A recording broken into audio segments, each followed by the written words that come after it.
है स्टूडेंट, अभी हम सम स्टार्ट करते हैं। और ये फाइनल अकाउंट में आपको 6 बेसिक स्टेप्स याद रखना पड़ेगा।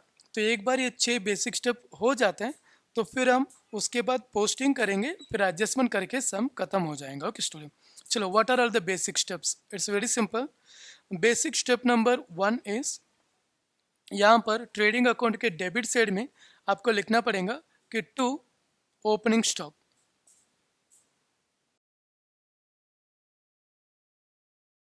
और ये फर्स्ट सम में एक्चुअली स्टूडेंट ओपनिंग स्टॉक यहाँ पे नहीं दिए है, तो ओपनिंग स्टॉक में यहाँ पे डैश आएगा। ओके,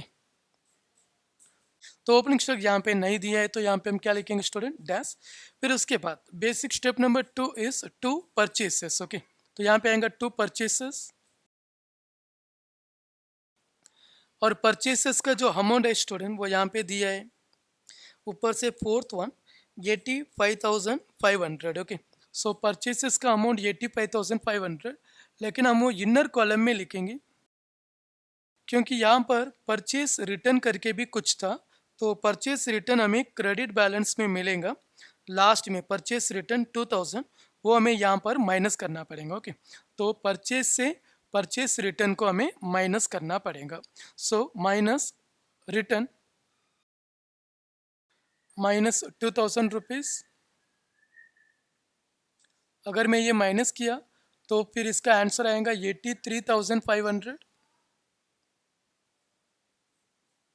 ये अभी हम आउटर कॉलम में लिखेंगे। ओके स्टूडेंट, तो अभी दो बेसिक स्टेप हो चुका है student. Basic step number 1 is to opening stock and basic step number 2 is to purchases.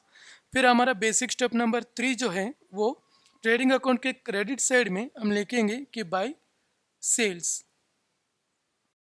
और सेल्स का अमाउंट यहाँ पर क्रेडिट बैलेंस में दिया है स्टूडेंट कि सेल्स 1,80,000 रुपीज़, तो वो भी हम इनर कॉलम में ही लिखेंगे।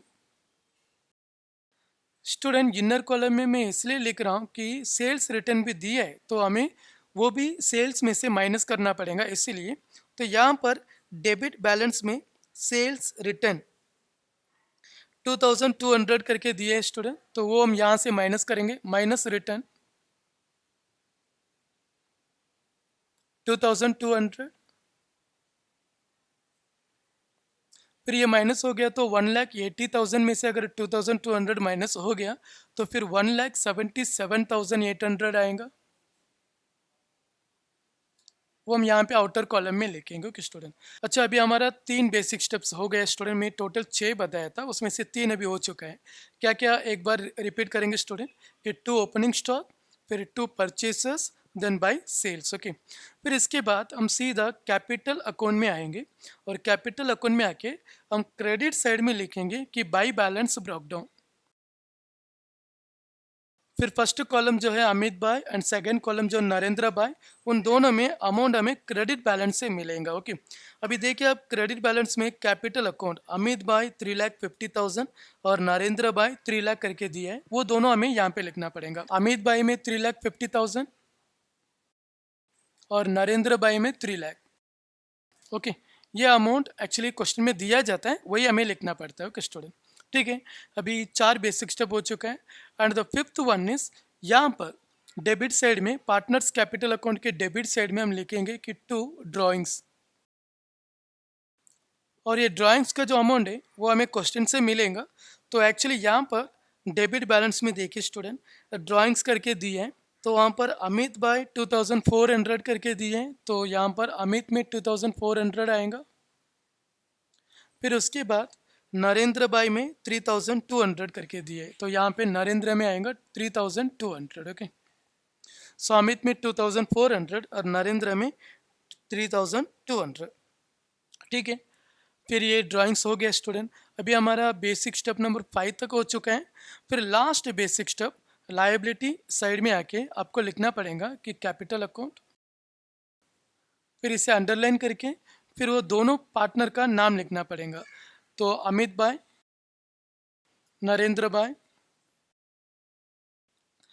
फिर ये ऐसे ही ब्लैंक छोड़ देने का स्टूडेंट, ये अमाउंट एक्चुअली लास्ट में मिलेगा लेकिन अभी लिख के रख देने का। ओके स्टूडेंट, इससे हमारा 6 बेसिक स्टेप अभी खत्म हो चुका है स्टूडेंट। तो इसके बाद में हमें जो बैलेंस आइटम है स्टूडेंट क्वेश्चन में वो हमें पोस्टिंग करना पड़ेगा। तो ऑलमोस्ट कुछ आइटम का पोस्टिंग हो चुका है बेसिक स्टेप की वजह से।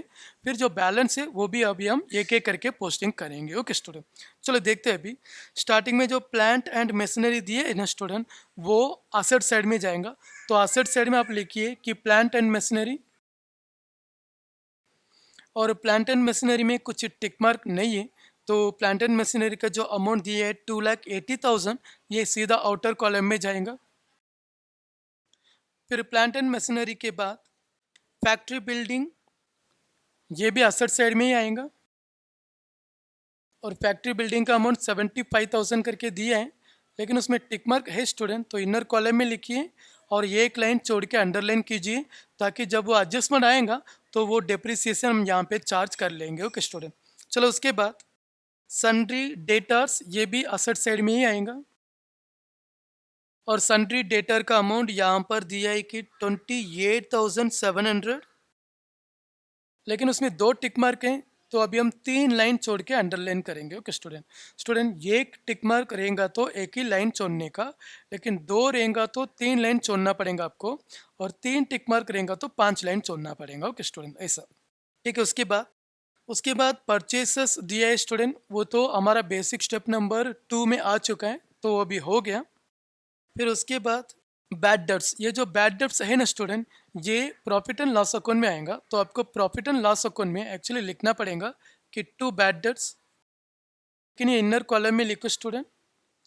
इसमें टिक मार्क नहीं है, फिर भी आपको इनर कॉलम में लिखना पड़ेगा, ये एक फॉर्मूला जैसा आएगा, और ये फॉर्मूला आपको बाहर भी करना पड़ेगा। ओके स्टूडेंट, सिर्फ ये बैड डेट्स के लिए ऐसा, यानी कि 2 बैड डेट्स, फिर उसके बाद आएंगे कि ऐड फर्दर बैड डेट्स, फिर उसके बाद add new R D D, फिर उसके बाद minus old R D D, और ये सब कहाँ कहाँ से मिलेगा वो मैं आपको धीरे धीरे समझाऊंगा। अभी के लिए इतना याद रखिए कि एक फॉर्मूला जैसा है, इसमें आएगा 2 बैड डेट्स, फिर add further bad debts, add मतलब plus, okay, plus further bad debts plus new R D D और minus old R D D, यानी कि add F B D, add N R D D, फिर minus O R D D. N R D D मतलब new R D D, O R D D मतलब old R D D, F B D मतलब further bad debts. Okay student, चलो formula लिखते हैं अभी हम। 2 bad debts plus further bad debts plus N R D D, N R D D मतलब new R D D, और minus O R D D, O R D D मतलब old R D D. Okay, तो ये ऐसा लिख के underline कीजिए, लेकिन ये अमाउंट धीरे धीरे मिलते जाएगा, मैं भी आपको हर सम में अच्छा सा समझा दूंगा। अभी के लिए बैड डेट्स 500 रुपीज़, फिर ये फार्मूला आएगा। ओके चलो ठीक है। फिर उसके बाद सेल्स रिटर्न, ये तो हमने सेल्स में से माइनस किए, तो वो भी हो गया। फिर 10% गवर्नमेंट बॉन्ड, ये तो असेट साइड में आएगा, 10% गवर्नमेंट बॉन्ड, लेकिन ये 10% ऐसा दिया है ना स्टूडेंट, अगर किसी भी असेट के बाजू में परसेंटेज दिया है तो साइलेंट एडजस्टमेंट हो जाएगा, तो अभी इसके ऊपर एडजस्टमेंट है, तो ये अमाउंट अभी इनर कॉलम में आएगा। तो अमाउंट कितना दिया है स्टूडेंट, 40,000 रुपीज़ दिए हैं, तो यहाँ पे 40,000 रुपीज़ आएगा इनर कॉलम, और ये एडजस्टमेंट अभी हम करेंगे। ओके, क्योंकि ये साइलेंट एडजस्टमेंट है, तो बाद में हम नहीं कर पाएंगे, क्योंकि नीचे उसके बारे में कुछ लिखा नहीं रहेगा, तो अभी का अभी हमें करना पड़ेगा, नहीं तो फिर हम करने के लिए भूल जाएंगे, फिर ये सम टैली नहीं होगा। ओके चलो अभी देखते स्टूडेंट, वहाँ पर ब्रैकेट में दिया है कि परचेस्ड ऑन 1 अक्टूबर 2018। अच्छा, ये जो गवर्नमेंट बॉन्ड है, ये हमने 1 अक्टूबर 2018 को परचेस किए स्टूडेंट, अक्टूबर 2018, और ये ईयर ख़त्म हो रहा है कि मार्च 2019 में। अभी अक्टूबर 2018 मतलब वो तो 1 अक्टूबर है ना, तो अक्टूबर के स्टार्टिंग में हमने खरीद लिए ना, तो अक्टूबर से हमें गिनना पड़ेगा, तो अक्टूबर, नवंबर, दिसंबर 2018, फिर दिसंबर के बाद जब जनवरी शुरू होगा तो 2018 2019 हो जाएगा। हाँ स्टूडेंट, दिसंबर के बाद हैप्पी न्यू ईयर हो जाते हैं ना स्टूडेंट, यानी कि एक साल बदल जाते हैं। ठीक है, यानी कि अक्टूबर 18, नवंबर 18, दिसंबर 18, अक्टूबर, नवंबर, दिसंबर, एंड जनवरी 19, फरवरी 19, मार्च 19।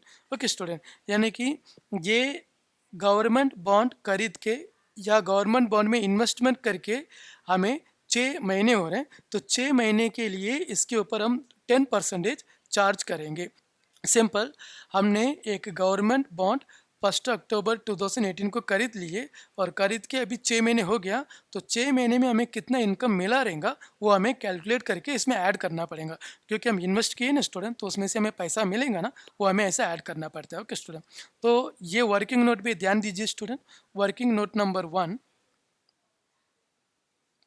Calculation of interest on government bond, यानी कि गवर्नमेंट बॉन्ड के ऊपर हम इंटरेस्ट चार्ज करेंगे। Okay, so calculation of interest on government bond.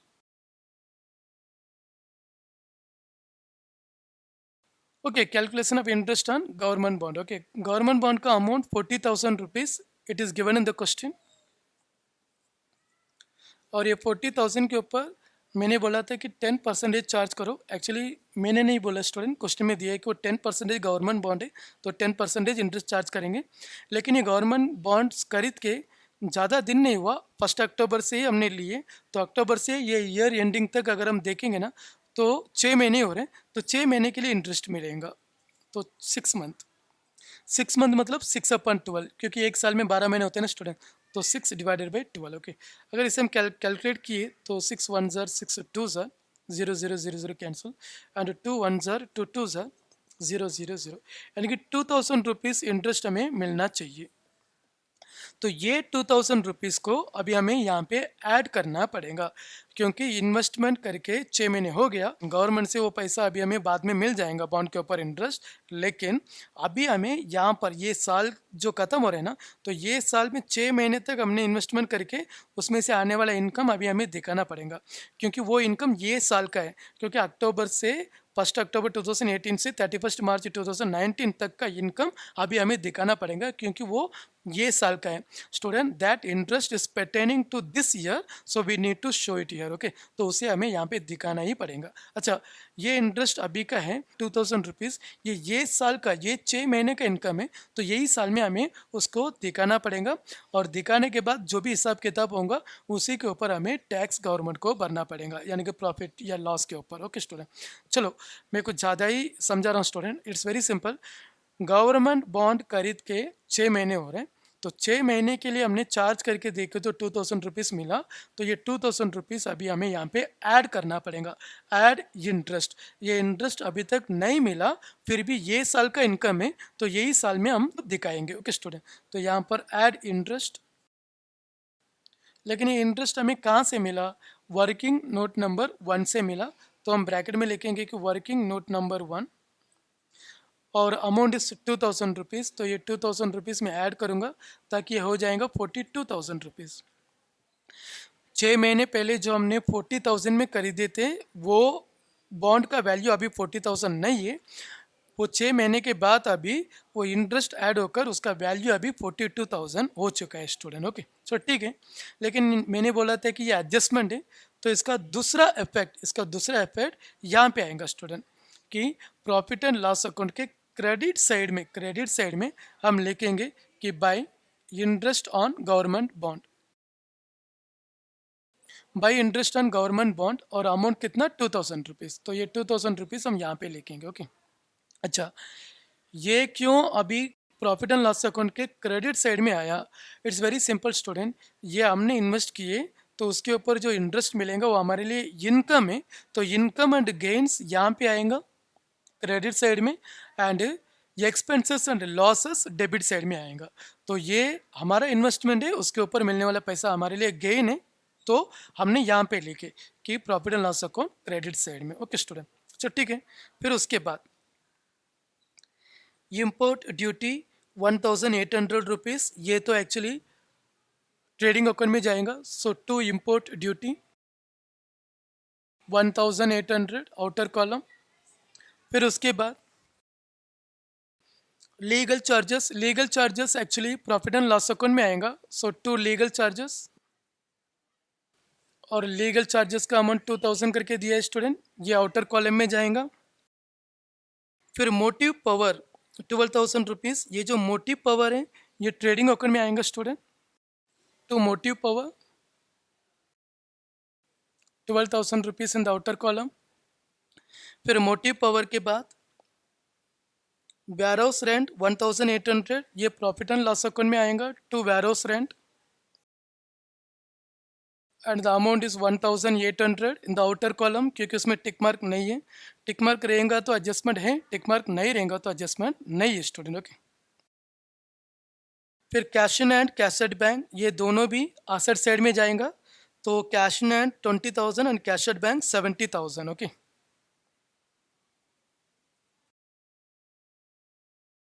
Cash in and 20,000 and cash at bank 70,000। Okay, तो ये दोनों एसेट साइड में जाएंगे स्टूडेंट्स।